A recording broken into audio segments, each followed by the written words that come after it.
реално сме сега на една точка кога навистина некои работи стана многу јасни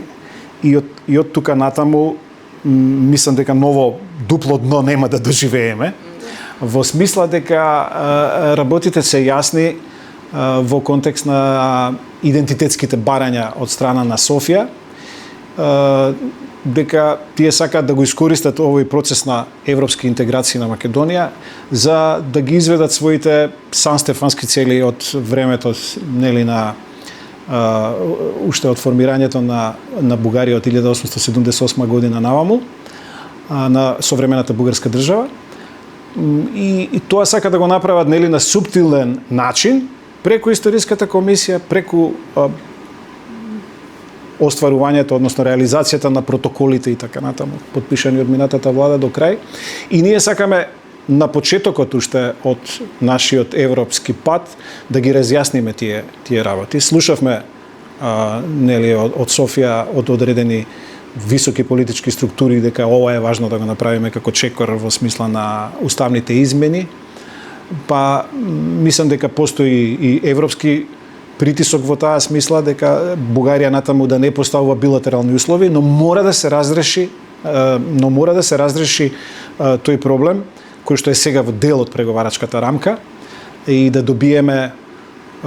јас не би рекол гаранции, туку да добиеме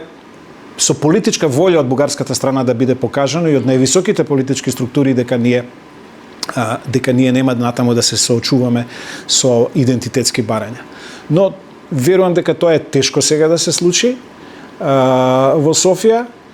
но ако се разјаснат овие странски замешателства, ако стане јасно дека тоа не е во интерес на Бугарија, дека во интерес на Бугарија е Македонија да стане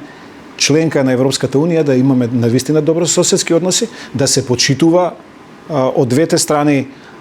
историскиот наратив. Никој не сака да се меша во бугарскиот историски наратив. Тие можат, нели, иако како кон соседи треба да се однесуваат со почит и со комплетно со дигнитет, но велам дека не треба да го никој не бара од нив да го менуваат историскиот наратив, така што тој квантен скок ќе треба да го направи и Софија, за да не биде искористена во матрицата на руското замешателство на Балканот, од кое што има од интерес, чии основен интерес е да биде ослабена и Европската унија и овој западен свет, од причина што, гледате што се случува во последниот период, дека Европа на некој начин осамостојувајќи се од Соединетите Американски држави во својата одбранбена политика, сака да вложува многу повеќе во својата одбранбена самостојност и тоа Русија очигледно го чувствува како закана, така што за нив би било добро не само НАТО да не се шири, туку веќе и Европската унија да не се шири, односно да има проблеми барем на Балканот. Особено што на Балканот има меѓуетнички проблеми на кои што Москва може да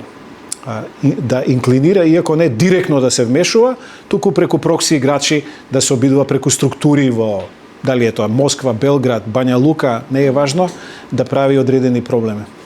Но јас мислам дека нашата политичка елита и власта и опозицијата е доволно зрела да не подлегне под оваков тип на странски замешателства.